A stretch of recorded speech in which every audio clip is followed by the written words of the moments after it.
আজকে এই ফোনটা আপনার হাতে আমি তুলে দিতে পেরে খুব খুশি। নোট 40 5G রেডমি, এটা আজকে লঞ্চ।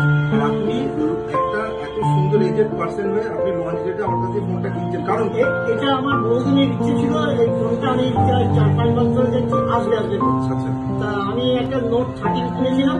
এই নোট 13 কিনে দেখলাম তাতে যা ফিচার আছে তার থেকে এটা ফিচার একটু বেটার। এই ফোনটা আমি আমার হাতে তুলে দিলাম। এই ফোনটা আজকে যেহেতু লঞ্চ ডেট, এই ফোনটার সঙ্গে আমরা স্যারকে একটা সুন্দর table lamp, multipurpose table lamp, charger, torch, table lamp আমি একটা স্যারকে গিফট করি।